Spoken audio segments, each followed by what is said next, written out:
It's now time for Talkin' Boxing with Billy C. It began as a podcast, went live on the net, and transformed into a full-blown empire. It's the only daily boxing talk show on the planet, hosted by the only guy with the balls to do it. Many have stepped into the ring. Many have tried to take the belt. And one by one, they've fallen. Another victim of the undisputed heavyweight champion of Boxing Talk Radio. Talkin' Boxing with Billy C is on now. My style is impetuous, my defense is impregnable, and I'm just ferocious. I want your heart.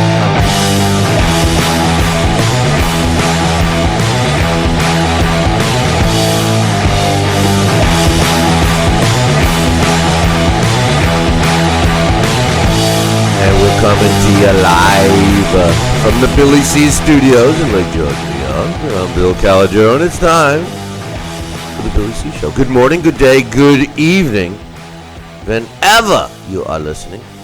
We hope you're doing all right today. Today's show, she's being brought to you in part by Sal's Neighborhood Pizzeria and Italian Restaurant located on beautiful St. Simon's Island in Georgia. Check out the website, www.salsneighborhood.com. Pizzeria.com, or give my man a call, 912-268-2328, 912-268-2328. Find out why I go all the way to St. Simon's to get a slice of pizza. Can you believe that crap? I got to go all the way there to get a decent Italian meal, man. Come on. And you should go down there, too, and see what I'm talking about. Sal's Neighborhood Pizzeria.com. And speaking of Sal's, join us for our next Billy C get-together, which has taken place not 1 day, but 2 days, August 25th and 26th at the Sea Palms Resort and beautiful golf course down at St. Simon's. What am I talking about? Well, we're going to have a great get-together of former world champions, Marlon Starling, Bobby Ches, Mike Weaver, all are going to be joining us. Renowned trainer Sherman Henson out of Tampa will be working Sal Senecola out. I can't wait to see that old guy throwing some punches again. We got a great time scheduled for all.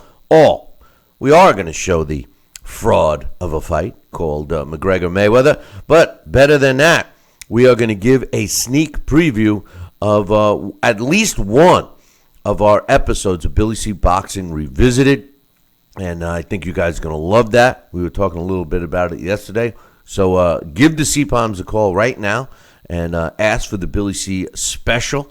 They got all kinds of deals waiting for you.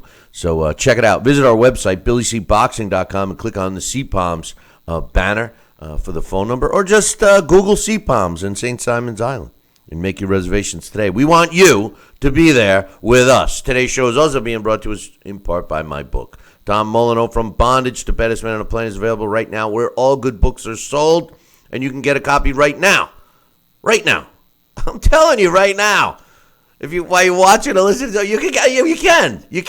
All you got to do is go to barnesandnoble.com or amazon.com. Wait a minute. You want a signed copy? Don't worry about it. I'll hook you up. Just see me at an event. Come on down to our event in St. Simon's, and I'll have books with me. I'll sign it right there. Or if you're not going to come down, just visit the website, BillyCBoxing.com, and click on the book. You can't miss it.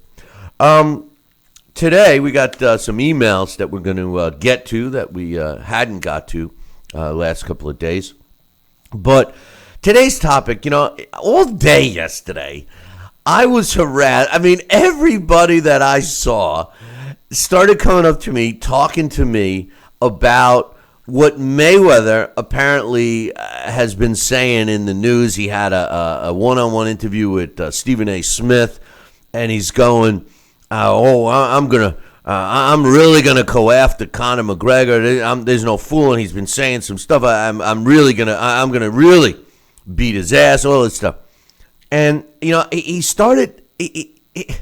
Remember yesterday when, or it might have been the day before, when I was reading an email from my man Mitch, who exposed a letter that was written, or an article that was written on a website with an interview with Bob Bennett. Now, Bob Bennett is that spineless piece of garbage that's the executive director of the Nevada State Athletic Commission. And he was trying to justify all the questions that I asked about how he could in any way, shape, or form sanction the fight between Conor McGregor and Floyd Mayweather as a real fight. I have no problems with the fight as an exhibition, but as a real fight based on the fact that Floyd Mayweather is 49-0 and Conor McGregor is a pro debut, never fought anything in boxing. He gave all these reasons. Well, Floyd Mayweather, what did he have Bob Bennett over for dinner or something? Because he said the same stuff. He says, on paper, he's telling Stephen A. Smith, on paper, the truth of the matter is Conor McGregor's the favorite in this fight.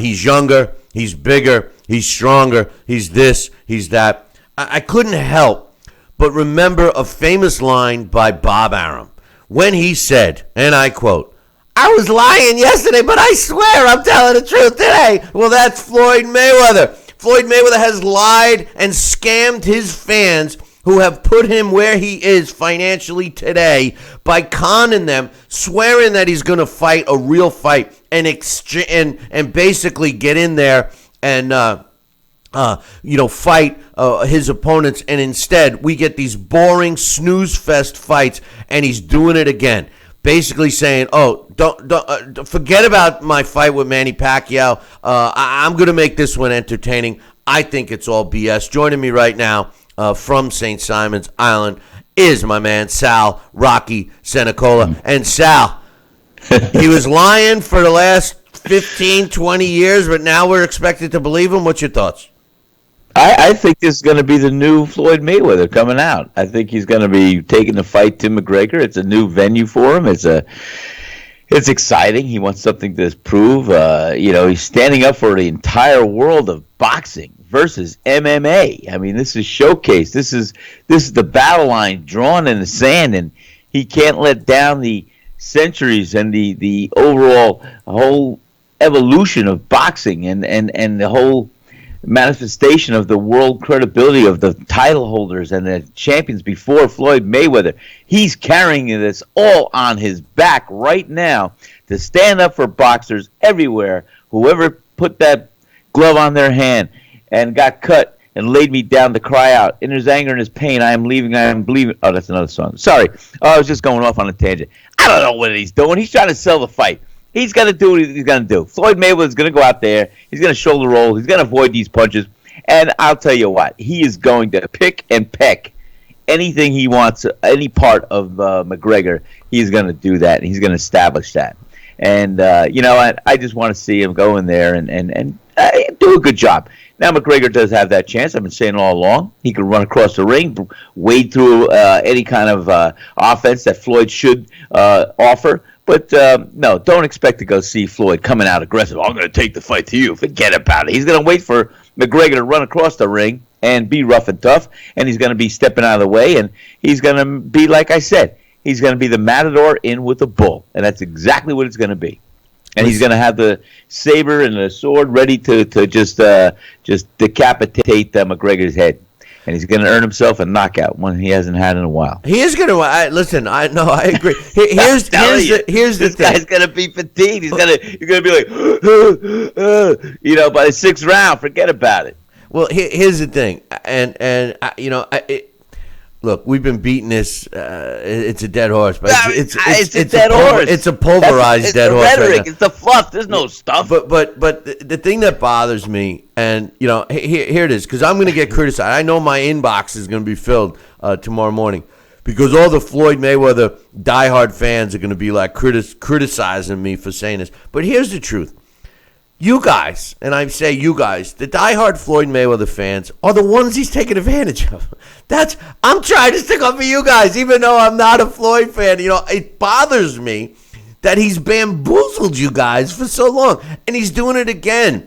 And the reason why he's coming out saying this, listen, Floyd Mayweather he's a smart fighter, all right? He's not an exciting fighter. Larry Hazzard said it best yesterday. He said, listen, people don't like his style, and I'm one of them. I don't like that safety first, run and hide type style. I don't like it. But at the end of the day, it earns him W's. That's all he cares about, all right? And to suggest that he's going to put basically his legacy on the line, because, Sal, let's be real. Even if Conor McGregor performs satisfactory, he doesn't even have to have a good performance. If he makes it for 12 rounds, that's going to hurt Floyd. It's going to hurt Floyd. Floyd is he's kind of backed himself in a corner based on his own greed, where he does have to knock out Conor. And I believe that he will, not because he's going to be aggressive, not because he's got punching power, because he can. He's got little girly hands. I mean, come on. But the reason why is exactly what I've said all along, and you just said yourself. Conor McGregor is going to be chasing after him, trying to hit that home run. His punches coming from nowhere. Floyd's seeing him before he even throws them, and he's going to tire himself out. It's going to be, I said this weeks ago, Sal, it's going to look like the way Muhammad Ali tired out George Foreman, and when he finally landed a punch, it wasn't a concrete punch. It was fatigue. Same thing. It reminds me of the old Punch-Out game, Mike Tyson's Punch-Out, when you knocked out Soda Popinski and he went spinning around and hit the ground. That's what's going to happen with Conor McGregor. Come on, man. Well, that's exactly it. The guy's going to be winded and fatigued by the 6th or 8th round, maybe even earlier, and he's gonna be wanting to be put to sleep. I'll tell you, but I've said it all along. This is a farce. It's not a fight. No, and that's it. It's entertainment. It's going to be entertaining, and on that aspect, how do you think it's going to be entertaining? It should have been an exhibition. How do you think it's going to be entertaining? Well, simply from the standpoint or the fact that this is when two worlds collide. You have the MMA world and you have the boxing world. Yeah. A bullfight. And Floyd Mayweather is going to be the matador. And you're going to see McGregor in as the bull. And he doesn't have the horn sharp enough to try and stick it to Floyd Mayweather. And I think that, it's going to just be a few rounds of him running, chasing, and moving and trying to throw those haymakers. It's going to almost be black and white. I keep losing. Classic. Keep losing you, man. Keep losing you. You're losing me. Yeah, you're losing me, Goose. You keep you keep going in and out. No, it has nothing to do with you getting closer to the mic. So get your mouth off that thing. What are you trying to do? What are you trying to do? Okay. No, but anyway, it's going to be a. Let me make this announcement. You know what it's going to look like? Do you remember seeing the old black and white movie? And I loved it, with Errol Flynn playing Gentleman Jim Corbett. And remember when he fought John L. Sullivan in the end, and John L. Sullivan's running after the ring and throwing these haymakers, and Corbett's just stepping aside and boom, hit him there. And then he runs to the other side of the ring, throws the right hand, he steps aside, hits him there. And you don't remember that movie? No, I thought you were talking about you remember the actual fight, because weren't you ringside for that? Well, I was, but I didn't want to tell anybody because I actually had a press pass and I snuck in. There you go. Hey, listen, we're going to try to okay. So everybody knows the last couple of days, we've been having some technical difficulties in it, and I found out. I don't want to make excuses, but here comes the excuse. It wasn't my fault. My team didn't prepare me correctly. No. The truth of the matter is that we had some updates that took place thanks to Microsoft, who likes to test their updates out on guys like us. And we've been working feverishly, and I got a fever. I got to take some Excedrins. But the truth of the matter is, not that we're plugging any specific. There I am. What am I? Now I'm plugging. Now I'm giving free advertising. But we're going to try to take a commercial break right now, and just be ready to have to switch gears and go to our Facebook stream, because we do. Stream on Facebook. Now, the Facebook stream is not the same camera feed as you can watch on YouTube or on television. Unfortunately, when we have this problem, it knocks out our multi-cameras. So bear with us. We're going to take a short break, and keep your fingers crossed. We'll be back, hopefully, in 2. Billy C will be right back.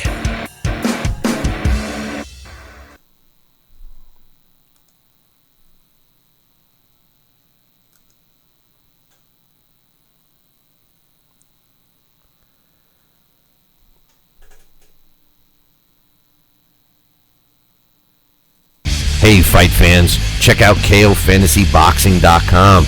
KO Fantasy Boxing is boxing's only trademarked fantasy game.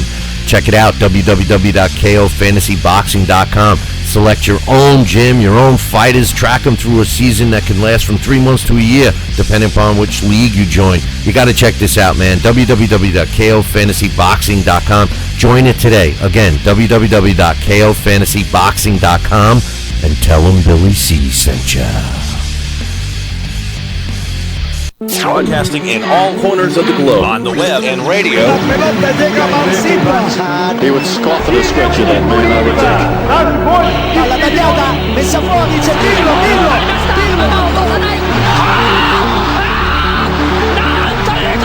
You're listening to Talkin' Boxing with Billy C. From upstate New York in the good old US of A. Boxing is here to stay because we are here to stay. The best 2 hours of boxing talk on the airwaves. The one, the only, Don King. Makes me feel good, Billy, to have you, the #1 show in the country, talking boxing with Billy. So I invite each and every American that's listening to this great show to tune in, because we want you to be there with Billy and me. Check out BillyCBoxing.com now, or feel the wrath of the mighty mustache. Oh, that hurts. Why are you doing that to my face? I hate you. That's BillyCBoxing.com. Consider this your warning. Now back to Billy C. Interact with the show at BillyCBoxing.com.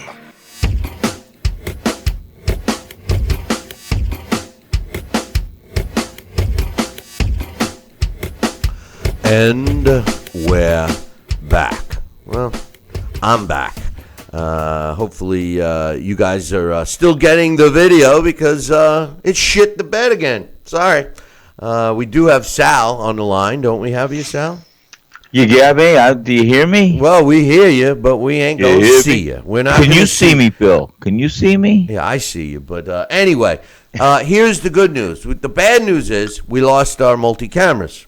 The good news is we're going to continue on with the show without another commercial break. Hey, all right? I apologize, and I can't tell you how pissed off I am, but I'm going to pretend like it's not really bothering me, and I'm going to move forward. So, take a deep breath. Just to continue on with our discussion on this, on the joke of what we're calling Mayweather-McGregor, is the fact that Floyd Mayweather has been in the press lately, specifically the last 2 days, saying how much I'm going to do this, I'm going to do that, and we all know he's going to do none of that.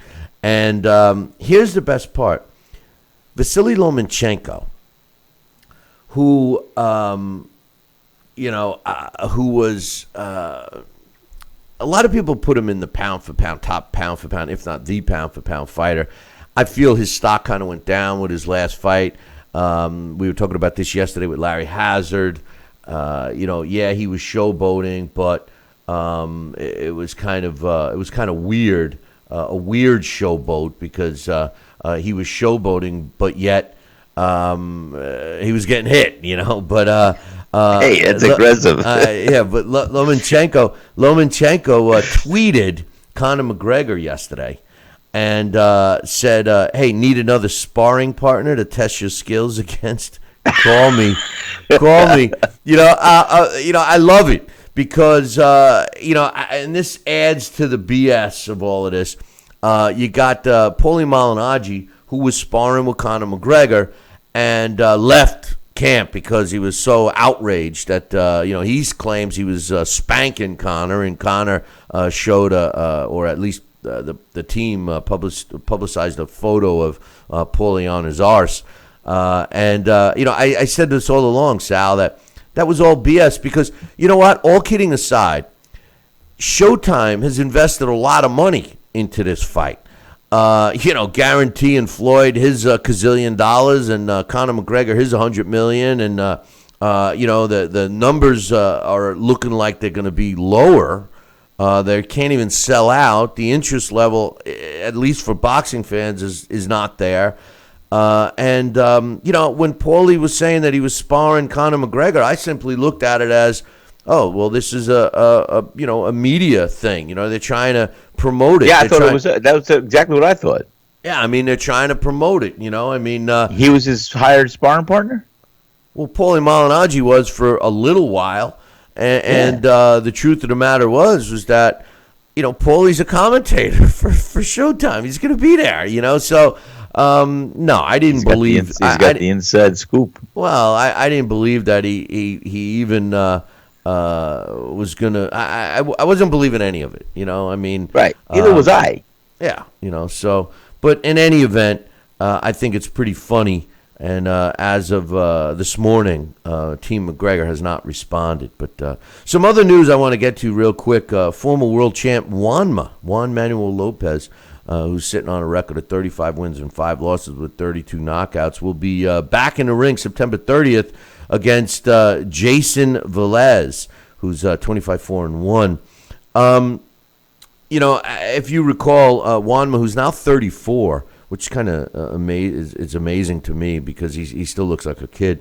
He had been out of the ring for a while, and his last fight, which was almost a year ago, at least as of October, so he would be fighting just slightly less than a year, Wilfredo Vasquez Jr., when he knocked out Vasquez Jr. Last October. And many people, including myself, felt that Juanma should not even come back. I mean, he had suffered some devastating knockout losses, seems to have scrambled his faculties a little bit, did some crazy stuff. But nonetheless, Sal, he's coming back September 30th. And, you wonder, you know how it is to not be able to want to hang him up. But at least in your case, I mean, over all those years, it wasn't like you were taking a beating and you passed all those tests and stuff. Juanma Lopez suffered some serious knockouts. And I'm not suggesting that he didn't pass tests because obviously he had to undergo extensive tests to make sure he's okay. But, what we've learned from these types of head injuries, and let's face it, getting knocked out cold is clearly being some kind of concussion, I would think. I would know. I mean, after that many, and as devastating as they were, as a matter of fact, all 5 of his losses were knockouts, if I recall correctly. Why? I just want to know why he would do something like that, aside from money. I mean, what's he got to prove? Billy, it's something that sometimes you cannot explain. And I'll tell you, there are all these fighters that's ever stepped in a ring. They take a little bit of boxing and they emotionalize it, they internalize it, and it becomes them. For whatever reason, for whatever period of time, they are in the game of boxing. But for some, it's almost like a drug. And I'm telling you, and I'm one of those. I'm one of those guys. Because I would be back in the ring today if I didn't have other financial opportunities and things here that I'm doing, and if I didn't think it would be conducive to my well-being and that I'd live a very long life and happy life. And I know the detrimental picture of what can happen, and that can the safety, the health issues. But still, I would be tempted to step in that ring today and fight anybody, anywhere. I just love the fight game. I love boxing.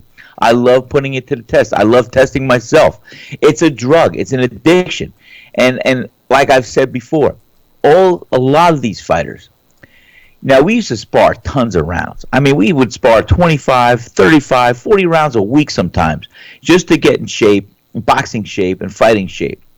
And picture this, you're in camp, you're training 6 weeks before a fight, you're running, you're dieting, you're fighting, you're sparring, and all of a sudden you have your last fight, and it's done, it's over. You've been revved up like a Ferrari all these years, and then all of a sudden, boom, it's gone. You no more racing, nothing.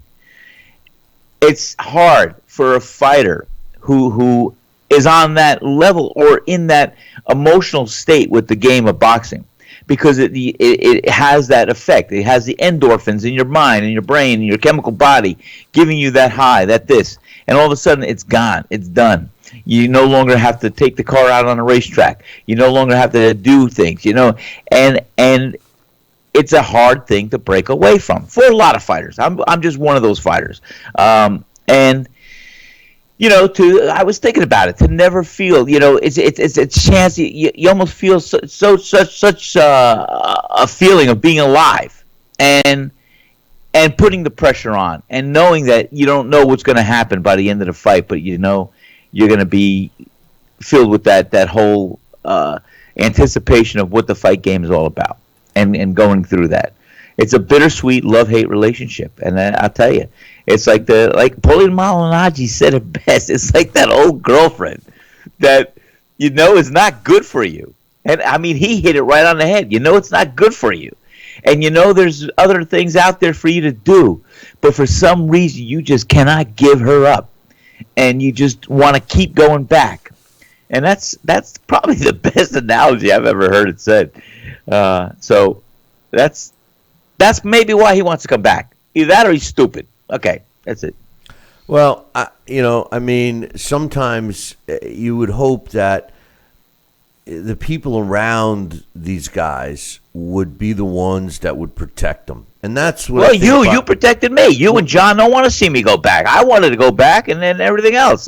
You guys kept me, you guys keep me down, and I have families here. They don't want to see me fight. I have other people that want to see me fight. I still want to fight, but so yes, you're right. You have the support structure, and you also have the medical bureau, the medical department, and the boxing commissioners. If he's legitimately passing these tests, he's got to be getting CAT scans. You got to getting MRIs, and if they see there's atrophy of the brain, if they see there's leakage, there's brain damage, somebody should step up and say, hey, we cannot issue a boxing license for this guy because we're not going to contribute to his deterioration. And that's how the boxing commissioners and the medical profession work hand in hand. And if that's not the case, and if he's healthy enough and he's passing all these exams, and somebody's signing off and being accountable, then you know what? Let him go. Do what he's got to do. Well, here's the problem.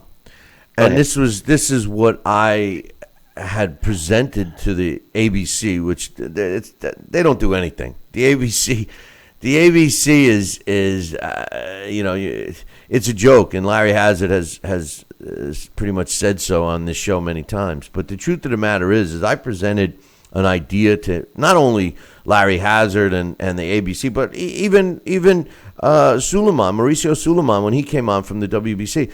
It's a simple remedy, or at least it could be simple.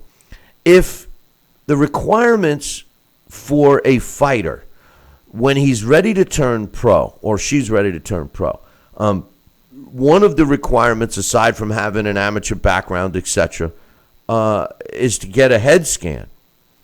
And then, for the purposes now, New York State and New Jersey, and I believe the fraud of a athletic commission now out in Vegas, in the state of Nevada, all require a head scan every so many years or whatever, and that would include your pro debut. Yes. But if every single commission in the United States required a fighter who's turning pro to undergo a head scan and then maintain that scan for the doctors to compare future scans to see if there's any change. Because what takes place now, Sal, is, and you're 100% correct, they, obviously make Wanma and other fighters that had sustained some serious knockout losses undergo head scans, and they compare it or base that scan on what a normal scan should look like. Whether it's within the tolerance they use. The term is within tolerance. And the problem is your normal head scan and my normal head scan could look different. What you need to do is be able to compare it to a head scan that you have to assume is normal for you, which would be before you turn pro. and this is the problem. Now, maybe I'm wrong. Maybe these doctors are taking previous scans of Juanma Lopez and comparing them and coming to the realization or the decision that he's okay. But no, they're not that smart to do that. No, well, they don't do it because it's a little more difficult. It's irrelevant to that. They just it's too difficult. Well, they order a scan and they look at one. That's it. And it's within what it's supposed to be. He's okay. And Juanma Lopez, if you guys remember, now listen, I like Juanma. All right, so this isn't me talking about a fighter I don't like, and I don't want him to have a chance to make his livelihood, et cetera, et cetera. It has nothing to do with that. My point is here's a guy that was on top of the world, so to speak, in boxing, and sustained a serious knockout loss. Then he did some crazy stuff. Remember when he started accusing the referees of betting, the father-son team of the referees betting against him, and he ended up getting suspended, had to apologize. I mean, he did some crazy stuff, and that's kind of some signs that something's not right. Now, he did take a time off and stuff, but as studies have shown over the last several years, specifically in other sports like football, these injuries that athletes sustain years before come back and haunt them later on in life. And unless Juanma is in a financial state where he has no other choice, why wouldn't he, and this is something like I'm always saying, Sal, why wouldn't he stay in the sport of boxing as a trainer or something else? I mean, we all admit that once you get that bug, it's in you for your life, but it's time to move on to other things. We need boxing people in the sport of boxing. Why do these guys keep hanging on? It's, Billy, I got to tell you, the same reason, maybe. I can't speak for everybody. All I could do is speak for me, Sal Rocky Senecola. How many times do I have people today, and believe me, come up to me, Sal, can you train me? Can you show me how to fight? Can you do this? And I would love to, but, and I really feel in my heart of hearts, I could actually be in a championship corner, and I could actually train a fighter, and he'll be stellar.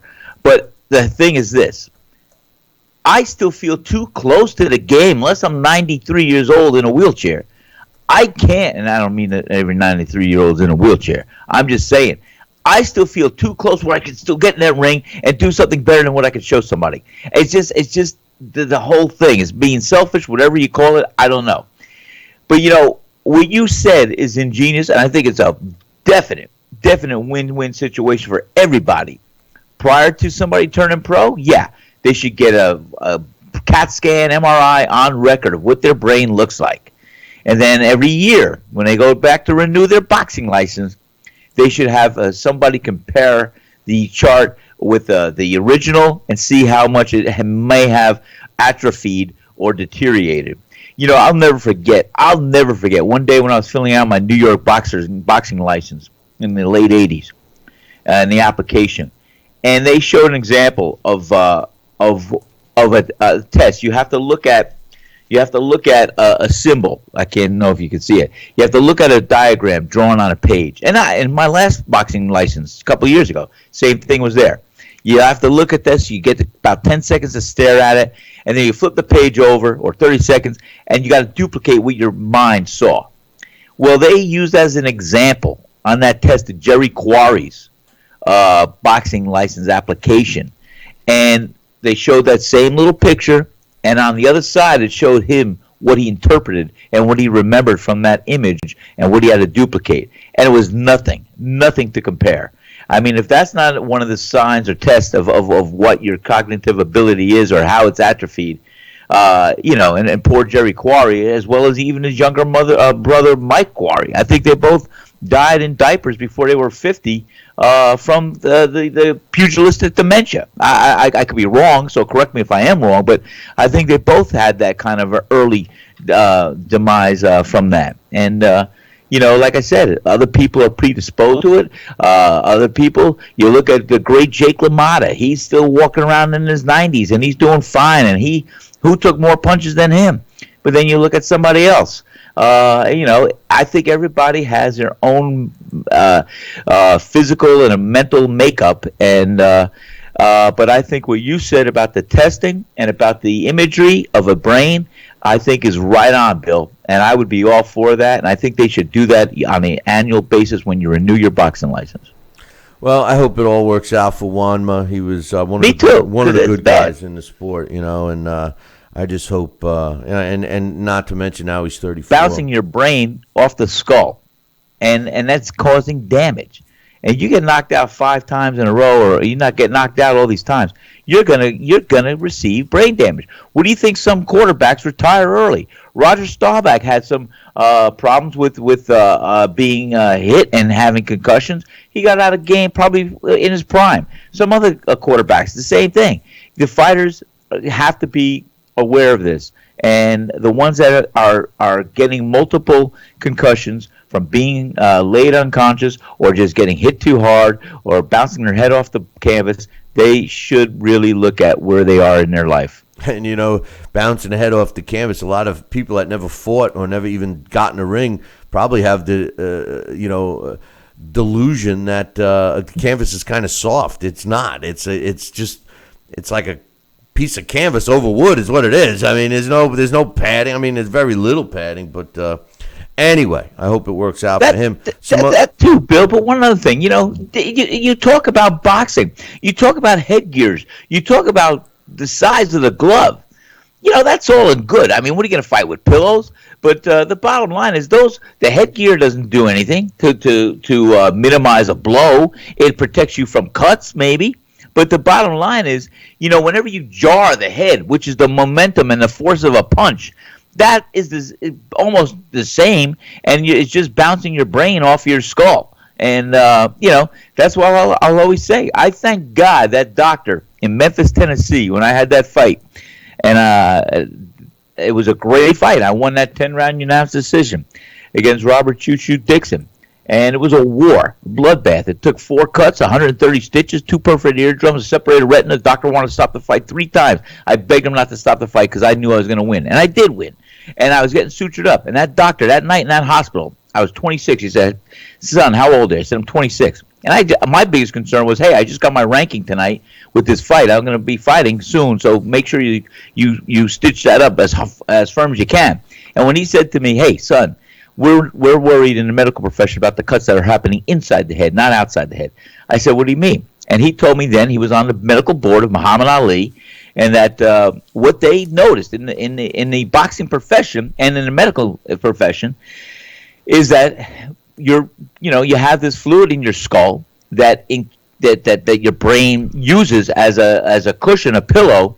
That any head trauma prior to the age of 28, it could be devastating, could be irrecoverable, but yet this fluid in the skull acts like a cushion, almost like I'll analogize it to the yolk in an egg and the albumin, the white fluid around it.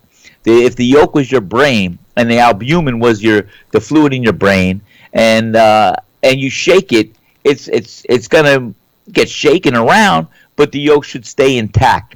If you take all that albumin out of it and leave the yolk there and then shake it, the brain's going to pop open or the yolk's going to pop open. Well, that's what happens. He said that the fluid in your brain dissipates at the age of 28 and you have minimal fluid there. So any head trauma to the brain is that much more damaging to your brain. And that's what he was trying to analogize, saying to Muhammad Ali had basically a lot of the brain damage occurred when he had the big heavy fights after the age of 28.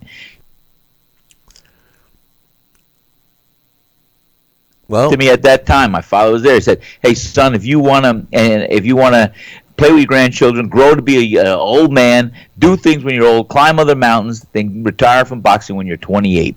And you know what? That was my moment. My father was right there. I said, "Hey, Dad, I want to be able to do things later in life. So you remind me of this because boxing is my life, my wife, and everything else. I'll box till I die. I don't care." But the bottom line is, do that. Tap me on the shoulder and remind me that this is it.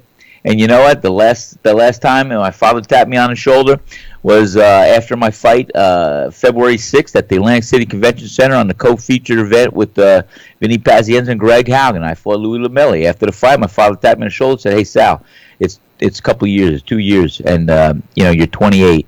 Maybe you should really reconsider what that doctor said. And that was it. So I walked away. And that's why I stayed away, because I was too close to it. I was emotionally, I knew I was still in my prime, and I didn't want to do anything. But I knew later on in life I want to do things I'm doing today. I'm healthy. I can run 5 miles. I can do anything I want to do. And do I attribute it to what that doctor told me? Maybe. I don't know. I can't turn back. But why do I have that monkey on my back still? Because I know I still feel I could fight. But, we always like to flirt with our health, with danger, and with everything else. Well, thanks for letting me spew that out. Thank you. Yeah, I thought you were just... I had to get that off my chest. I thought you were just yoking around. But anyway, You're a funny guy. Here's the thing. And all kidding aside, and I'm going to expose it because I've had this conversation. I've talked to Mauricio Suleiman. I've talked to Larry Hazard. I've talked to Mike Mazzulli, who's now the head of the ABC. I also will never forget the words that the previous head of the ABC, Tim Luckenbaugh, told me when I presented my idea to him about making it. And this is when I realized that the ABC has no juice at all. It's just a scam. It's as much of a scam as Floyd Mayweather. Is the fact that he says, Bill, that's a great idea.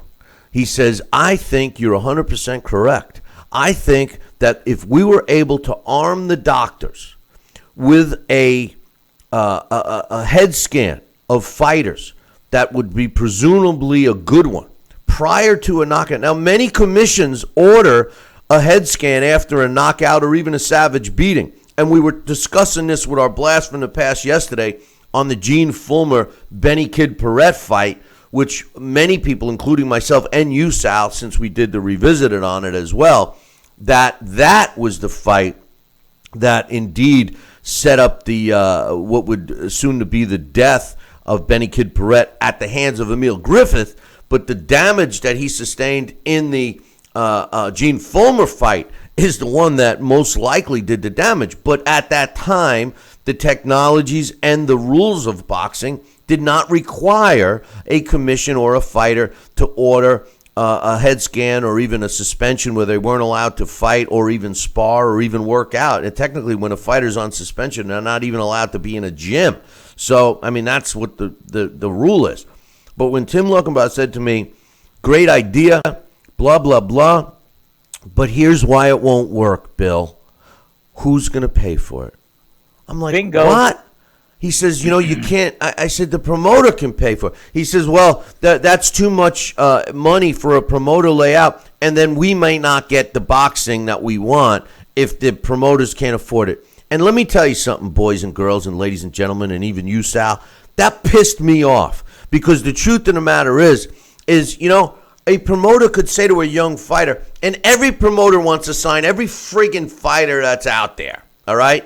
And all the promoter has to do is say, hey, little Johnny that wants to turn pro, I'll tell you what, I'll pay for your head scan, but you got to sign a 10-fight deal with me, or you got to sign a contract with me, or whatever. And then the fighter that's ready to turn pro can sit down and make a decision. Does he want to, or does she want to sign with this promoter? Maybe another promoter will ante up the money. There's ways of doing it. And let me tell you something, Sal. That would be an investment by the promoter to invest in the cost of a head scan and build up a stable of fighters.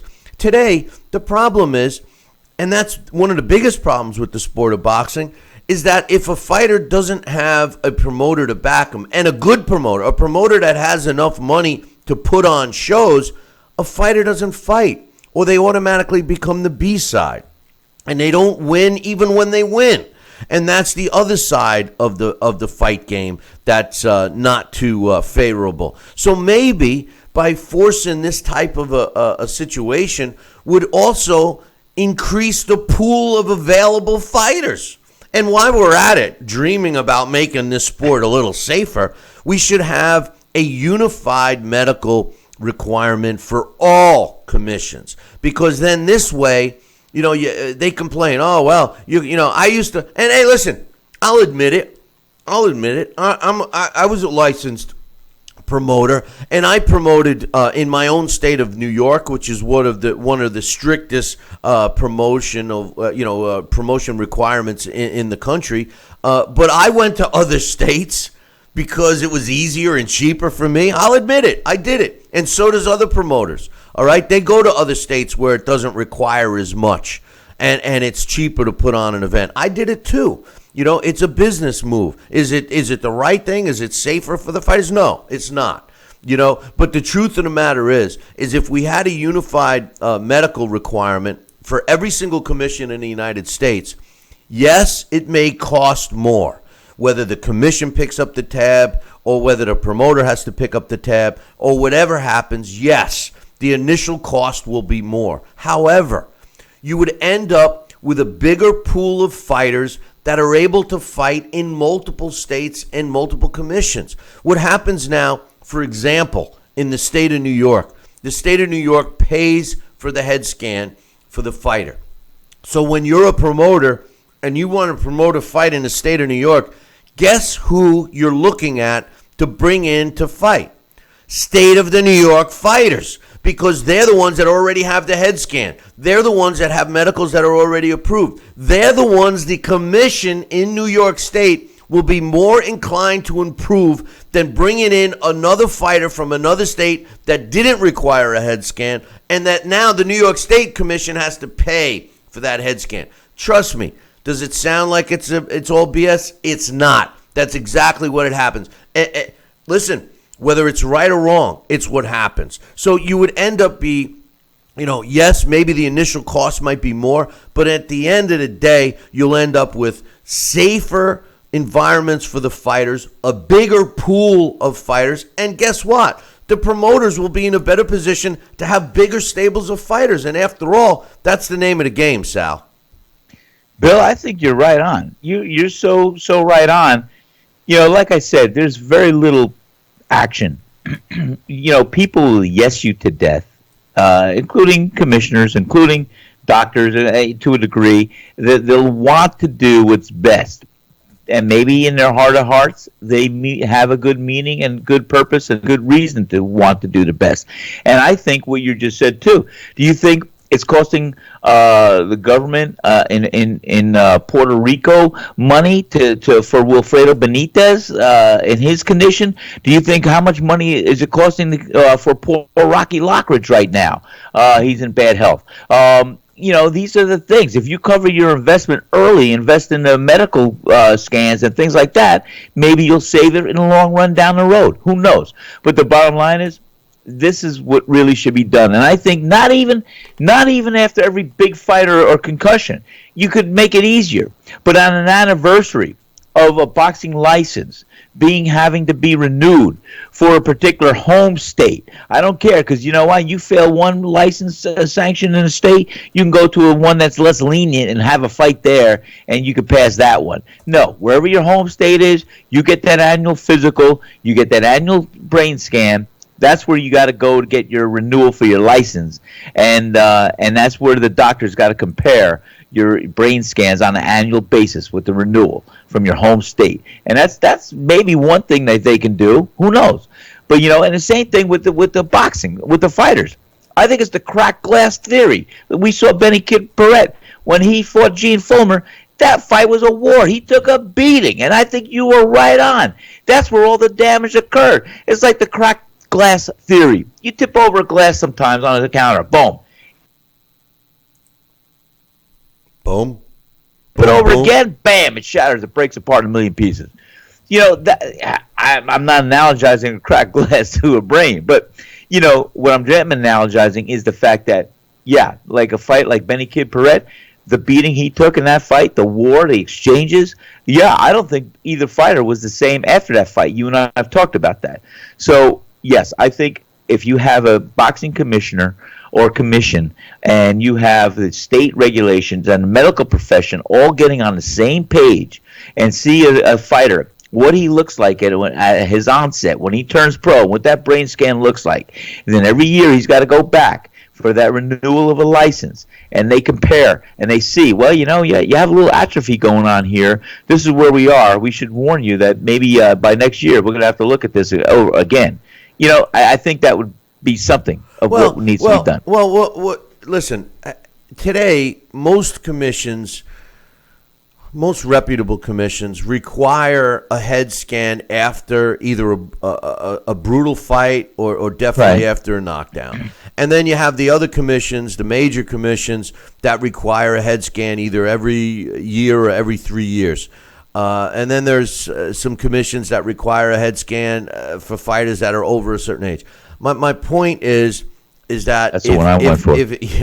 My point is, if it's a requirement, at least, if we can't have all these other things I'm hoping for, at least if they require a fighter to undergo a head scan before they turn pro, and make doctors that are examining these head scans to give the thumbs up that a fighter is okay to continue after a knockdown or a brutal fight, if they're able to compare it with what we presume is a good scan, I think it'll help fighters. At least, if you sit a fighter down, regardless of their situation, and you say, look, Mr. Fighter or Miss Fighter, here's your head scan when you turned pro 6 years ago. Here's your head scan today after, 15, 20 fights. You see this mark over here? This is because XYZ, blah, blah, blah. Is it within tolerance? Will a commission pass you to fight? Yes, they will. But this is an indication of some problems that are starting to develop. And explain it to him or her with someone else there, a family member, a wife, a husband, a girlfriend, whatever, and kids, parents, and say, listen, this is what you're up against. Take some time to weigh out your options and let them make an educated decision. Forever, we've been talking about, the poor fighter. They don't know. They don't know. They've been robbed because they don't know. They don't know. I got news for you. Fighters of today are not the fighters of yesteryear that, had no other choice.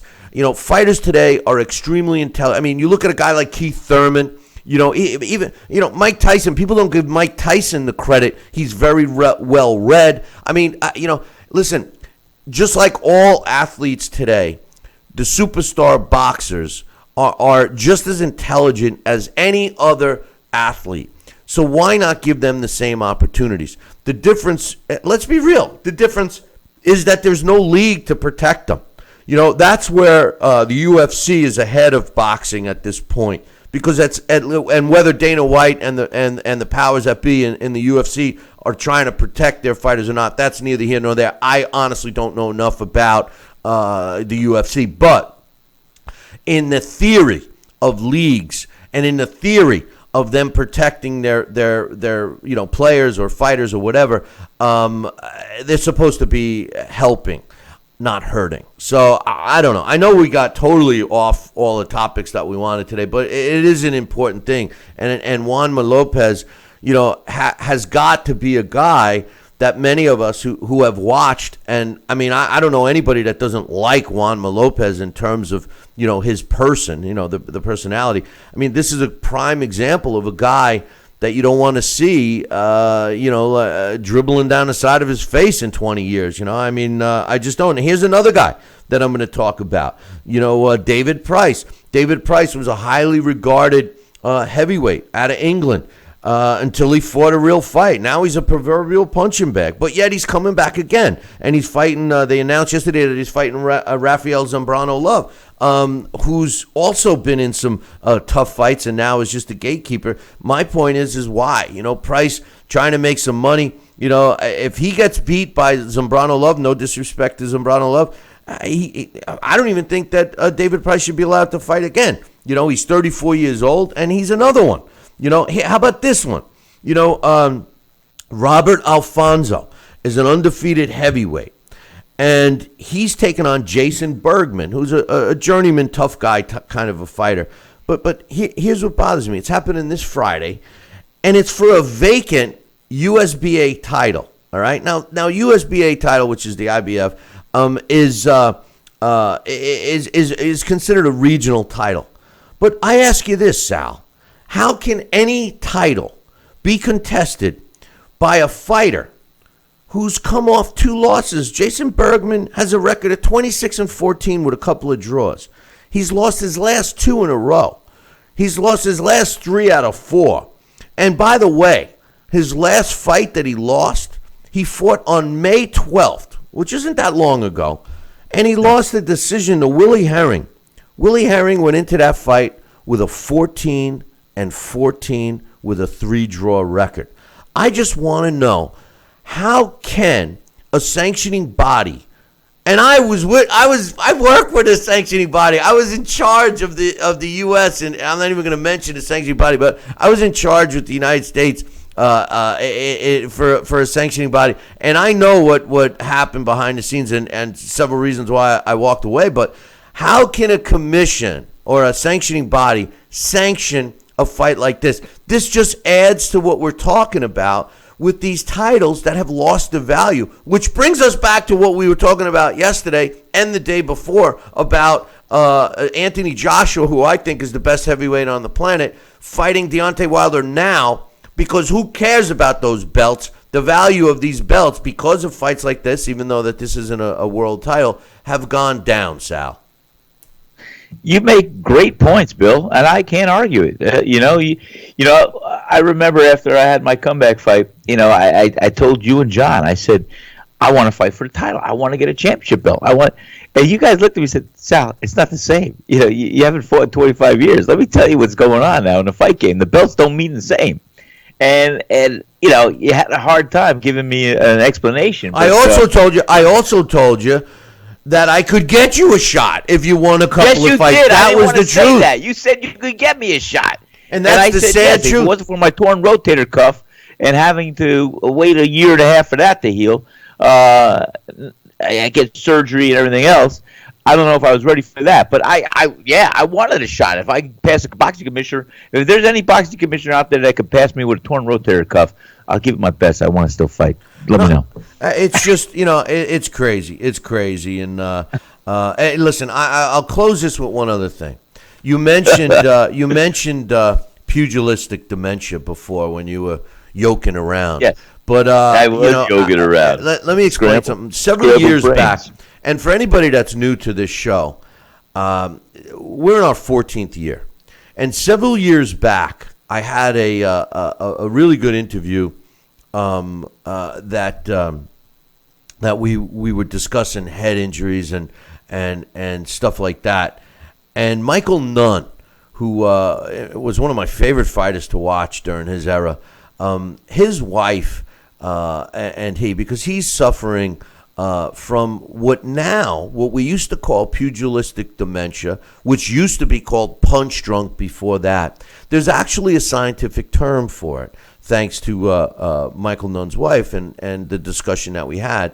It's called, well, now my dementia's setting in. He's Parkinson's syndrome. It's called Parkinsonism. And Parkinsonism. Well, no, Parkinson's. There's a misconception about Parkinson's and boxing. Parkinson's disease, people can get whether never getting a punch to the head or a head injury. Parkinson's disease is a horrific disease that people can get. Some people are susceptible to it, and some people aren't.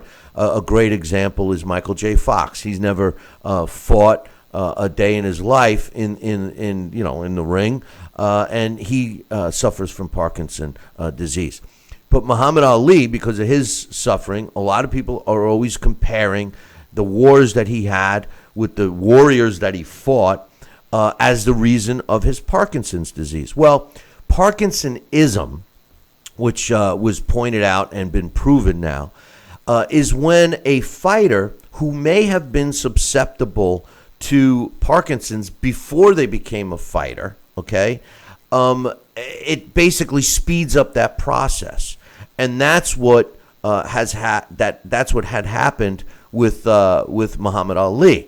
If he never fought in his life, chances are he still would have come down with Parkinson's disease.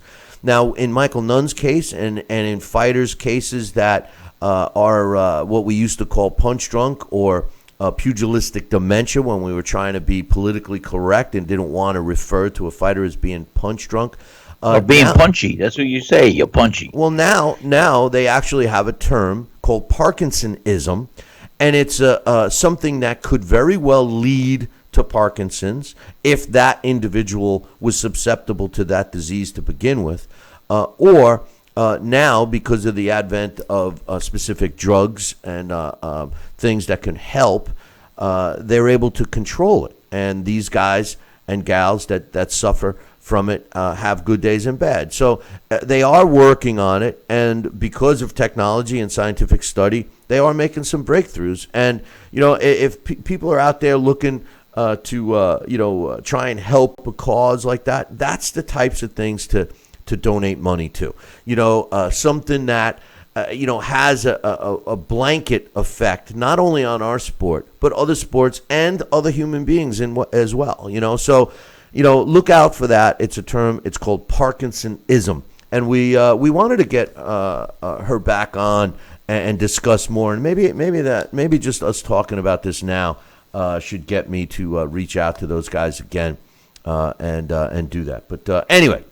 I think it's a good idea, Bill. Yeah, and you know what? Mauricio Suleiman came on this show and was very, receptive of not only coming on this show again, but sitting down and discussing that with me. And by the way, I might as well throw my other idea out. I had developed a way for pro boxing to have a league that would work, that will not affect the four major sanctioning bodies. So how about that? I mean, we could form a league of professional boxers that would protect the fighters, protect the fans, and keep the four major sanctioning bodies in place so that they can keep their claws into their cash cows, because let's face it, that's all they do. But let's read some emails. I think that's great. I think that's great. Well, I'm going to reach out to Mauricio and see if he wants to come on, because I know Larry is willing to spearhead something like that. And big time, I believe he would. And nothing for nothing, but even though the ABC, in my opinion, has lost a lot of credibility and juice, Mike Mazzulli, who's now in charge, he's also the commissioner of the Mohegan Sun Casino and the Native American Indian reservation there. He's always been a stickler about the safety of fighters. So I'm sure that if I could get Mike to sit down with us with an open mind, I'm sure that we could put something together. But anyway, let's get some emails read, because I've been promising everybody that we'll get to these emails, and here we are running out of time again. And once again, we are not taking commercial breaks because we are having some video camera shot issues. You guys are just looking at this fat, balding Italian guy, yours truly, and you're not getting a look at the good-looking co-host that I have, Sal Rocky Senecola, but you can hear him. And I'm not on. And it's a good thing, because he's sitting there right now with no shirt on. He's got he's looking pretty. He's not looking good. But I promise, if you come down and join us for our event for the McGregor-Mayweather fight weekend down at St. Simon's. And he looks like he's smoking something over there. He's eating it. Oh, it must be candy cane. It's like what my uncle used to do. He used to smoke those. Remember DeNobili cigars, them fat? Yeah, the bubble gum. One time I tried one. I was like, I got high on this stuff. It was better than friggin' pot. But he used to chew them. With Massimo, we smoke them at night. He used to smoke. But I'm talking about years ago. I think they were thicker and stronger and grosser. But he used to smoke them all the way down till they were about an inch big. Then he would chew it like it was chewing tobacco, man. Yeah, exactly. It was crazy stuff. But anyway, you know how those Italians are. You know how those people are, those Italians. But anyway, this one's from my man Jesse. He says, "Hey Billy C and Sal, welcome back." He says, "Billy, great job on Mikey versus Broner, who clearly was outboxing Broner." He says, "Do you think Broner would have success if he threw down with Mikey in exchanges and combos? It seemed Broner had the speed, but Mikey had the sharpshooting, counterpunching, and accuracy. Broner had some success later in the fight when he put his hands up and walked Mikey down a bit with speed combos, but did not do that enough. Was Broner cautious of Mikey's power, accuracy, and underrated defense? Mikey before the fight said Broner will bring will bring the best out of me, but I still think Mikey has more of an arsenal that has yet to be displayed. I think guys like Crawford, Thurman, Lomachenko, Easter, Danny Garcia, Porter, etc. will bring the best out of Mikey, especially Loma, saying that Mikey got tired and didn't throw enough. Mikey, after Broner fight, said to the fighters to talk to Showtime and negotiate a matchup, but Loma said, why is he dealing with Showtime if Mikey said he's a free agent and is willing to fight anywhere? Hopefully Mikey keeps his word and fights anywhere and anybody, especially the top guys. Mikey wants to fight the top guys, even if he's got to move to 147. I think he wants to fight one more time that he mentioned this year. Lomachenko should fight Mikey, Valdez, Burchett, Corrales, Ray Beltran, Fortuna. But I don't think his team really wants to fight Mikey, even though they will. They come up with the excuse that he's with Showtime. Mostly looks like it'll be Salido or Burchett next. Well, let me just comment on your comments on the fight. Listen, we talked about this fight a lot. And, I think, although I believe that Adrian Broner possesses the talent, and I thought that he was an extremely dangerous fighter at lightweight, I think his ego and his lack of discipline has gotten the better of Adrian Broner. And now I don't even think he thinks clearly anymore. And I think what won the fight for Mikey Garcia is exactly what Sal and I had been talking about when we discussed this fight. Mikey Garcia did what fighters are supposed to do when they're technically the B side. And going into this fight, although, I picked Mikey Garcia to win this fight by a decision, I still looked at him as the B side because Adrian Broner was the guy listed on the A side. It was Adrian Broner versus Mikey Garcia. That's A versus B. But what Mikey did was what all fighters need to do. They need to, when their opponent throws 2 punches at them, they need to come back with 4 or 5. When the opponent throws 5 punches at them, they need to come back with 8 or 9. And that's exactly what Mikey Garcia did. The other thing Mikey Garcia did was that he was a ring general, which is the real true definition of ring generalship. He cut the ring off, and he was in front of Broner. Every time Broner tried to reboot and reset and do something that he wanted to do, Mikey Garcia prevented him from doing it. That's ring generalship, and that's how he beat Adrian Broner. Should he have stayed in the pocket and exchanged with him? Mikey Garcia didn't give him the chance, because when he did try to do it, Mikey Garcia worked the body and pushed him back. Mikey Garcia had a superb performance against Adrian Broner, and his stock skyrocketed. And Adrian Broner now, I don't know what to say. As far as Lomachenko, it's tough. He's in this weight class. He isn't a big guy. Some of the names you mentioned, he's got to move up. We'll see what happens. But thanks for the email. You agree with that, especially with what we had talked about with Mikey Garcia, right, Sal? 100%. He was solid. I told you what I loved about Mikey Garcia, and we both picked him to win this fight. But he had a professional camp. The guy puts the blinders on. He does what he has to do. He's textbook and beyond, and he kept his cool, calm, and collected. He wasn't. Oh, and you know what? There wasn't the noise surrounding his camp. There wasn't the rhetoric. There wasn't the drama. There wasn't anything else. There's no, stuff that was filling up with the Broner camp, with watching this and watching that, and my life is, on the world stage, and I got to watch this one and that one. It was a quiet camp. It was a camp that this is what I do, this is how I prepare for what I do, and this is what I'm going to do when I'm in that ring. And, that was textbook. It was great. Mikey Garcia, you told me he's going to be one of my next favorite fighters. And you know what? He is. He does what he has to do. Raheem, your boy Raheem says, good morning, Billy C. and Sal. It's me, Raheem. Good morning, Raheem. He says, it's me, Raheem. I'm wanting to know what foreign country gave both of you the best fight experience as a fan. I've seen that other countries put on great fights like England and Australia. The crowds are stadiums, and it sounds like an NFL game. It's great to see other countries put on boxing events.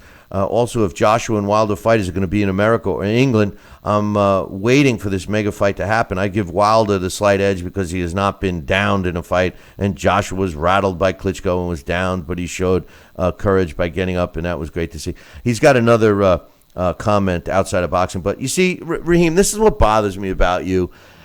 You can't. And Raheem, you know I love you, and you know I especially love your pops because he's the only one that keeps you straight. But the truth of the matter is that Raheem is similar to all the other people his age, young guys in their early 20s that are new to the sport, so to speak. Don't judge a fighter because he hit the canvas. Don't judge a fighter because he's got a loss. That's such a wrong thing. That's Floyd Mayweather's, his marketing. And what made Floyd so successful and popular is because he banked that. He was able to brag and say he hasn't lost a fight. He's not down, although he's been hurt. These are things that don't equate to greatness. Floyd was able to avoid it because he carefully chose his opponents, etc., etc. But that does not mean he's the best of all time because of that. It means nothing. I use the analogy all the time. If the best football team or baseball team played the worst football or baseball team for every game of the season and went undefeated, does it make them the best team? I mean, the answer in my opinion is no. Because, if a high school team is playing a Pop Warner team or a Little League team every single week and has a season of being undefeated, that doesn't make them the best high school team. It just makes them the king of the mountain against the least dangerous opposition. Now, as far as my country, if you mean me being live at an event, I would have to say Denmark or France was the most exciting places in a foreign country that I've been. Although Canada, I was at the Eric Luca fight when he won the title on Canadian soil. It was the first time that a Canadian fighter won an undisputed title, or maybe it was a WBC. I forget what the stat was. It was the first time they actually won it on Canadian soil. I was at that fight. That was a huge event. But France was big. Chevelle Hallback fought in France a couple of times. The audiences were great there. I got to go there. I also Denmark. But in my opinion, the best foreign event that I saw has to be England. I've never seen places, jam-pack such, vocal and boisterous crowds as England does, although Mexico has had 100,000 people too. What about you, Sal?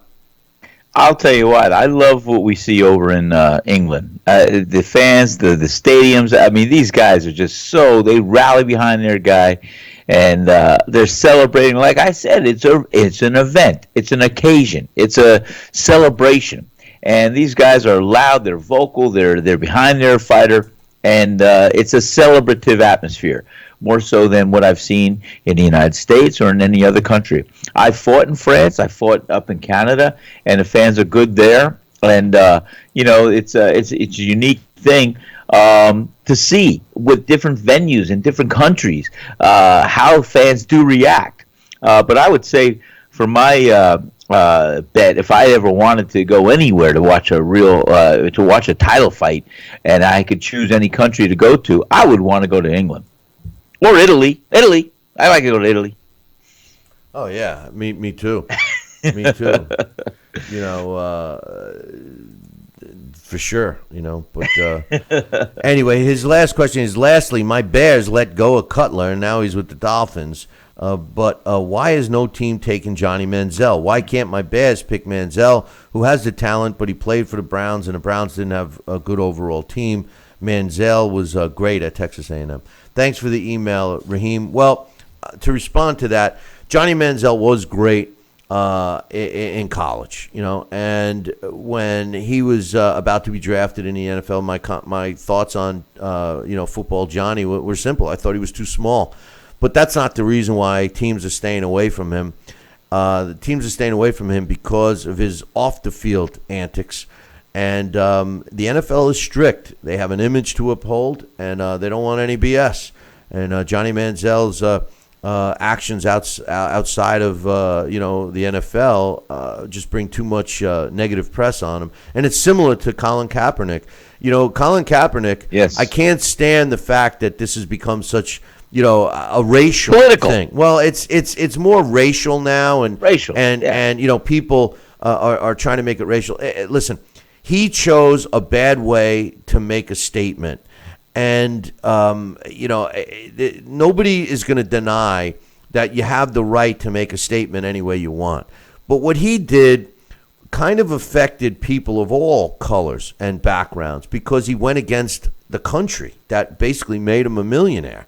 And right. I think that when you add that to the fact that statistically his numbers were terrible, I think that teams are avoiding him not only because of his statistics, but because they don't want to bring any unwanted negative press to the team. Yeah. Is it right? Well, you know what? When you belong to a league like the NFL who fines players for not wearing appropriate clothes outside, the fields and fining players for inappropriate actions outside of the field of play. I mean, they're not allowed to play a pickup game of basketball. They're not allowed to do certain things because they're part of the league. They know that before they join the league. They know that, So, I think that Johnny Manziel and Colin Kaepernick, although both seem to be different issues, statistically, neither one of them did well. And both of them have brought negative press upon themselves. So, I mean, and Jay Cutler, there's a perfect example. Jay Cutler, who's got some talent, but statistically, wins and losses isn't that great.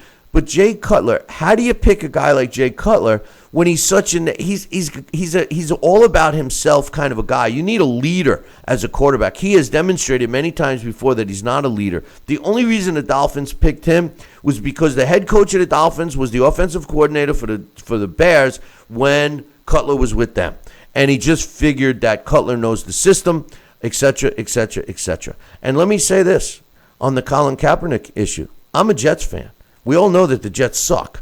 But I would have taken Colin Kaepernick in a heartbeat. As a matter of fact, I hoped that the Jets picked Colin Kaepernick before he pulled all of the shenanigans he did last year.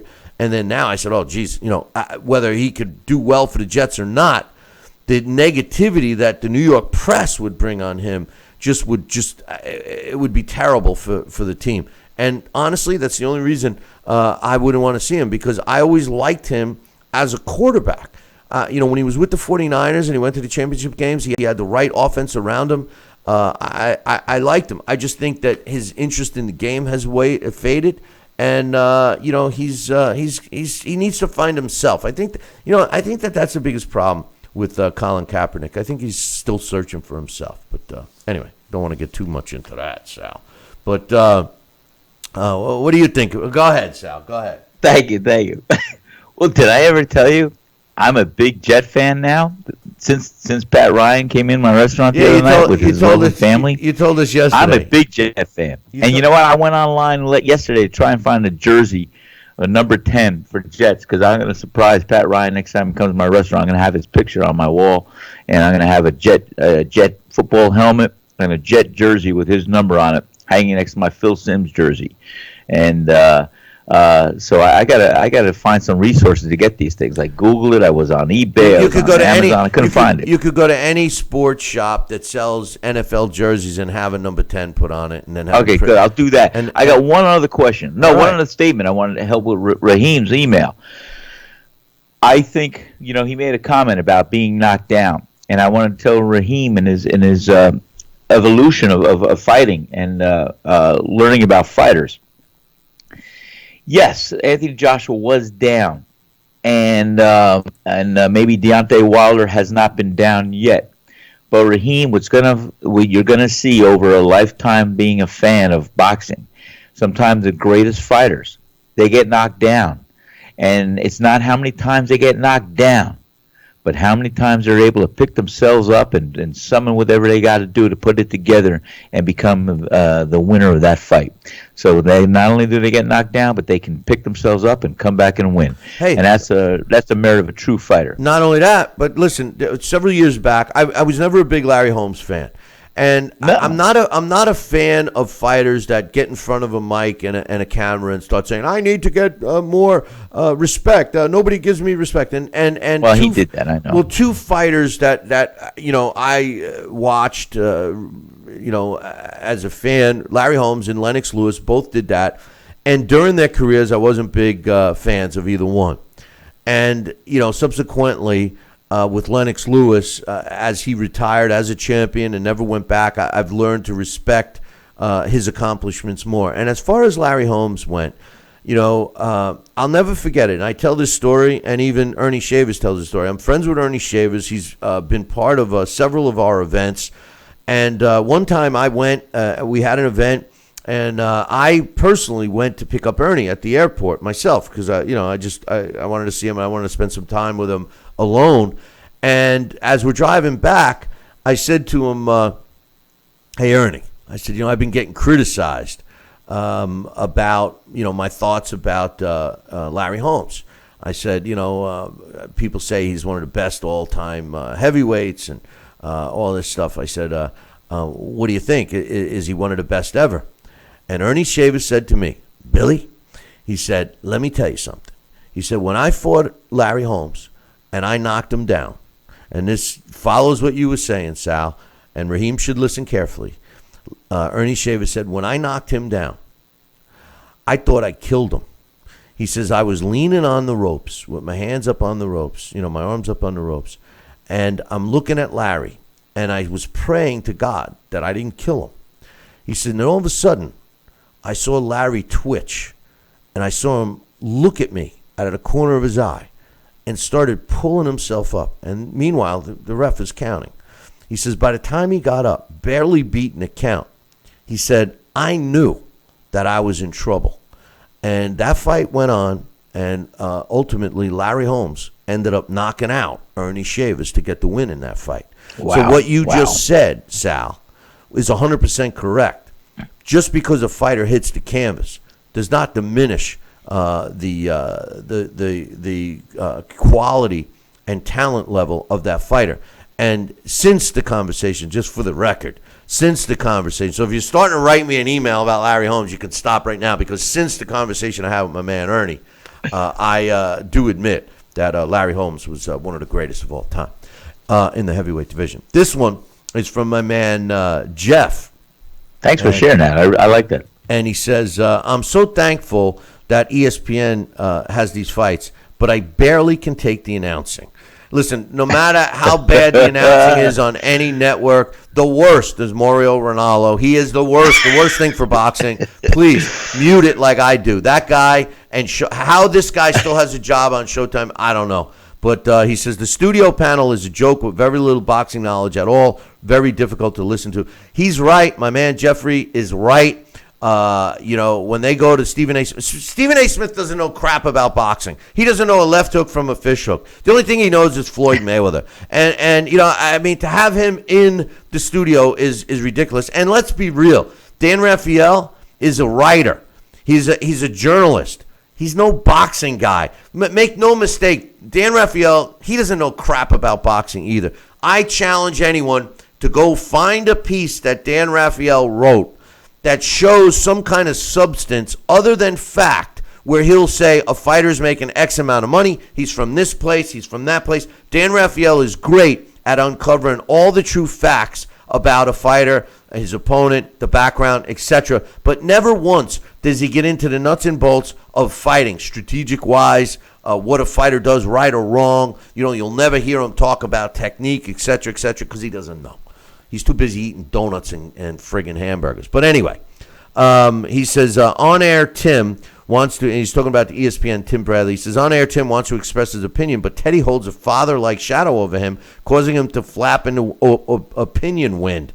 Come on, Tim. Stand by your convictions. It's okay to challenge opinions and still remain friends. Really, if you believe Lomachenko is a bully, tell us why. I thoroughly enjoy watching Lomachenko perform. His movement, looking for openings, staying in a pocket, and especially the way he throws his touches to the head or body, setting up his harder shots later. This is not quite the same as a sharp jab, but allows him to remain inside for a very high percentage punches landing. I don't want to get too carried away with demoralizing his opponent. Technically, he's fighting a rated competition, but at this point, he's just making it look easy. There is competition out there for him, and we should soon see how dominant he really is. It's very hard to criticize the choice of opponents considering he has just 8 pro fights on his resume. I guess I just fear that the constant hype from ESPN will turn people off rather than describing the talent they're witnessing and how it's being utilized. Lomachenko did show a slight weakness in allowing his opponent's safety-first approach to frustrate him into losing some of his self-control, which I believe opened him up to that headbutt. Once he got back to business at his father's urging, the breakdown really went into high gear. Rather than hyping that nobody can touch him, I'd much rather learn through the telecast it's just exactly what he's doing and why it's so effective against the opponent. I believe people gravitate towards offensive-minded skills naturally. Describe why he's so much fun to watch and what he's doing to neutralize the competition. I guess this is why I enjoy Al Bernstein. The rest of the team, not so much. Thank you, because if you were about to say that you like Mario Ronaldo, Jeffrey, I would have thrown this friggin' email right away. And he's right. Al Bernstein is probably the best, although his wings have been clipped too because of the idiot Ronaldo. He says he describes the action without overhyping it, one participant over the other. He just tells us what's actually going on. Hey, Floyd makes huge paydays because people are dying to see him lose. Good for him. I'd rather have this young fighter, he's referring to Lomachenko, make huge paydays because fighters love to watch him perform. That's a great point from my man Jeffrey Shantz. And he's right about Timothy Bradley, Sal. But, Teddy Atlas's biggest problem is Teddy Atlas thinks that his opinions, and I'm not suggesting Teddy Atlas doesn't know the nuts and bolts of boxing because he certainly does, but Teddy Atlas, his opinions are right, and your opinion, my opinion, Joe Schmo's opinion, and Timothy Bradley's opinion, if it differs from Teddy Atlas, we're wrong. He doesn't stay open-minded and listen to the other subjectivity that this sport brings out.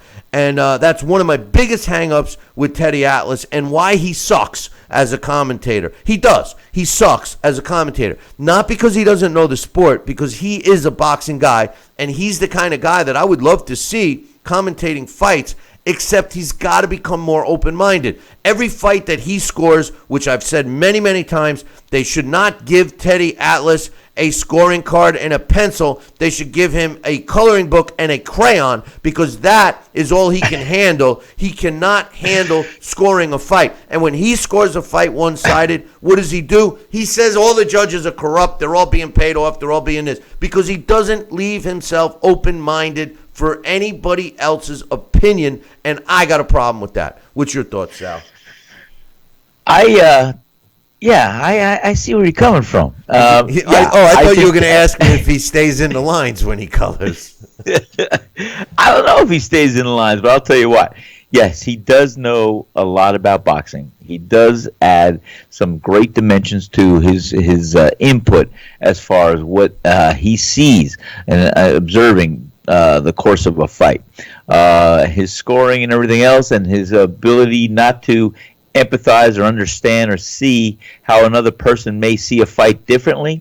Like I said, unfortunately, we know a lot of these fights, and that's why they have 3 judges, because it's subject to human error, it's subject to opinion, and unless you're going to knock out an opponent, you could watch a fight differently. And I've watched that fight 3 or 4 times between Manny Pacquiao and Jeffrey Horn. And like I said, when I broke it down, I came down with 2 different scores. And none so far out of line as one of the judges had it. But when I looked at the fight, I initially gave Manny Pacquiao the victory by 1 point. Then when I went back and I judged it with each round consisting of 3 separate 1-minute rounds, and I looked at who was doing the best work in those minute increments, I gave the fight to Jeffrey Horn. So who knows? I think that's why it's so subject to human error or human's opinion on some level. But to say that my way is the only way is arrogant, and it's not really what needs to be transferred to or related to everybody that he does. So I agree with you on that level. Yeah, well, I'm glad you do, Sal, because now I know I can sleep tonight. Now I hey, look at that. One last email, and this one's from our buddy Joel. Joel, he sent me a link to an article about good thing you found it, otherwise it would have been a missing link. About the sparring session. He says Paulie Malignaggi called into this show. I'm not going to mention it. Who's a popular MMA show, and he was a guest, and he discussed how his time sparring with Conor went sour, explaining how cheap Conor was with living accommodations for where he put his sparring partners, having an audience of former UFC owner Dana White and other people just for the sparring, and how Conor seemed to be pretty obnoxious about things, as well as taking photos to show Paulie on the mat, when Paulie said Conor had pushed him off because he was giving him too much pressure during sparring. My question to you and Sal is, do you believe all the things that Paulie is saying, or do you think there's always two sides to the story? Well, Joel. Good point. Wow. Here's the thing. I'm curious about that, Bill. Let me hear your thing. Well, there's actually three sides to every story. True. Paulie's, Conor's, and then the truth. The situation is this. I have said many, many times, and I refuse to even get caught up in this hype, because that's all it is. The bottom line is Conor McGregor, and you said it months ago, Conor McGregor gets manhandled by all his sparring partners because he can't box. Stand up in MMA is not boxing. And this is why this is not a competitive fight. This is why Oscar De La Hoya and Canelo and of course Triple G are all saying, listen, they're the real fight. That's a couple of weeks later, past McGregor Mayweather, and it's true. Triple G, Canelo Alvarez is the real fight. It is a real fight. This fight that we're talking about between McGregor and Mayweather is a farce. It's a circus show. It's bullshit. I mean, we can't say it any other way. And Conor McGregor, as great as he is in MMA, is not a boxer. So when you put him in a ring sparring, especially with a guy who, is a girly man himself in Paulie Malignaggi, who can box. This is a guy without any power. I would think that he would be a good choice if it was a real serious choice of a sparring partner for Conor McGregor. Paulie Malignaggi is a good choice because he boxes, he moves, he's good defensively, he avoids punches. And if Conor McGregor can truly catch him, maybe he does have a 1 in a gazillion shot at beating Floyd. And by the way, Paulie can't hurt anybody, so Conor's not going to get perfect stunned. sparring partner. Yeah. Perfect sparring partner. I think the ego's here. My personal opinion: Paulie Malignaggi complaining about the accommodations. Well, what are you going on vacation, Paulie, or are you going to be a sparring partner? I mean. These are things that should be ironed out before you agree to join the camp. I always said all along that this was a ploy anyway, that he wanted to get in there so he could discuss the fight a little more as a broadcaster. Showtime wanted him there for PR. I mean, come on. It doesn't matter. It doesn't matter. It's not going to help him. But, yes, there are always two sides to the story. What's your thoughts, Sal? Well, I think you hit it on the head too. I think it was great that Paulie Malignaggi went in there, and I think he was the perfect sparring partner for Conor McGregor on that level because he could box, he could move, he's got defensive skills, and he doesn't really have too much pop that he can hurt Conor McGregor if he hits him. I could be wrong, but the bottom line is, all things being equal, I think he was the perfect sparring partner for Conor McGregor. And so I think with that being said, when I was sparring partners for Kenny Bogner, when he was getting ready for Boom Boom Man Sr., I was sparring partners for Aaron Pryor. I was sparring partners for this one, that one. You know what? We stayed in accommodations. It wasn't stellar. It wasn't. It was better than it was a Holiday Inn Express. It was great. It was a Days Inn. It was wherever it was. It didn't matter. We were there for a job and for a mission, and that was it. We were paid, and we had our food, we had everything we needed to do, and we lived the life of a fighter, and that was fine. I didn't stay in the most luxurious hotel, but it was fine. We were comfortable. It was clean. It was neat, and it worked. And you mean you didn't? You mean you didn't? The way Paulie's describing it, he checked into his hotel room. He turned on the light, and the cockroach in the bathroom said, "Turn off the goddamn light. I'm in here first." Oh shit, But now that's funny. Whoa. And hey, so ask your buddy John about that. And that's no kid. That's when I started saying, you know what, I'll take care of my own booking. You go to use a bathroom, and there's a cockroach sitting in the bathtub with bubbles and everything else, saying, "Hey man, can you close the door? It's a little chilly in here." I'm getting out of here, man. I'll tell you what. When I first went out to California, Stallone had us out there. Sylvester Stallone, and he built a beautiful training camp for Aaron Pryor and myself, and Lee Catalino, who was also Stallone's other stablemate. And Lee Catalino's out of Texas. He was in a couple of Stallone's movies, including he played Kid Salami in Paradise Alley. Lee's a great guy, gentle giant. I love Lee, and in fact, I talk to him every once in a while. And so it was Aaron Pryor, Lee Catalino, myself. And we were all out in Culver City. Stallone built us a beautiful training camp, by the way, where he was also training every day with Dolph Lundgren and ourselves, getting ready for the movie Rocky IV. And we had a great time there. We had decent accommodations, and I had to share a room with Richie Giacchetti for 6 weeks. And it was interesting. It was a good experience. It was funny. But the whole thing with Paulie Malignaggi, I think he should have just got in there as a sparring partner, being objective. And did he really find himself on his butt in the ring? Was that by push or shove, or did you hear anything factual about that? Nah, I don't really know. And I don't. Right, but and to be honest with you, I don't care. And I'll tell you why. I don't care. Go ahead. I'll tell you why.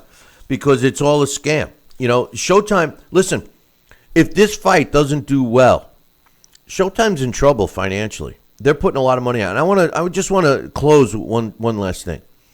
I've been talking, everybody that I come in contact with that knows me and knows what I do for a living is talking to me about the fight. And they're not talking to me like they're all psyched about it, like they talked about the Klitschko-AJ fight or even Triple G and Canelo. They talk to me about, what do you think? Does Conor have a shot? And and I laugh, and most boxing fans aren't even going to get it, and the people that seem to be getting it are the MMA fans. And here's the difference, and I said this the other day, and I don't mean it in a disrespectful way, but MMA fans are similar to NASCAR fans. What I mean by that is that a NASCAR fan will be drinking beer in the parking lot, go into the race, and then come out and finish drinking the beer. They're not going to spend a lot of money at the venue or anything else. Well, MMA fans are the same. You see them like locusts come into an arena. They watch the fights, and then bam, they're all out and they're going to bars or whatever they do. Boxing fans are a little different. They go to a casino, they gamble, they eat at the restaurants. That's why there's been a successful marriage between the sport of boxing and casinos. Because the crowds that the boxing draw are, beneficial to casinos. Well, with that said, what the majority of the people that I talk to that are actually going to buy the fight are guys that are MMA fans that are having like a party. So in other words, 50 people are going to come and watch it on one TV. That is going to equate to less numbers, pay-per-view numbers, than what Pacquiao Mayweather generated. I have predicted on this show, Sal, that the Mayweather-McGregor fight will not break all the pay-per-view records. Even though the infamous Jeremy C. came on this show and bragged and guaranteed a win for Conor McGregor. And we all know, I love Jeremy. Without him, we wouldn't even be doing this show. But let's face it, I got to show him what a fish hook and a left hook are, because he doesn't know the difference. He guaranteed that? He really feels in his heart. I think I heard him say it, but he's that adamant about it? Oh, he guaranteed it. Jeremy C. guaranteed it. Maybe Jeremy C. knows something we don't know. I don't know. Yeah, what? You What? know? What does he know? He knows a lot that we don't know, but nothing about boxing. Nothing about boxing. But he can get this program up and running. But I'll tell you, well, it has nothing to do with him. But the truth of the matter is I really don't think it's going to do the numbers. And hey, listen, they have thousands of seats still available for the live performance. You know, I say performance. That's what it is. It's an act. You're funny. You know, but they have thousands of seats available for the fight night, and they're not doing as well as they thought they would with the closed circuit in Vegas as well. And I'm curious to see how the movie theaters do. But anyway, hey, listen, tomorrow. We'll get you updated on everything that's going on between today and tomorrow in the sport of boxing and then some. And we're also going to open up the phone lines. Hopefully, we can get this issue with our multi-cameras and Microsoft all resolved. I just want to thank Microsoft for updating us on a update that we had no use or desire to get. But since Microsoft forces you to do that shit, we are suffering, and I just wanted to thank Microsoft personally for doing that. So with that said, maybe we switch. Maybe we go to another OS. We'll have to wait and see. But in any event, I'll leave you guys with this. Make sure you tune in tomorrow morning. Same bat time, same bat channel. Until then, ciao, baby.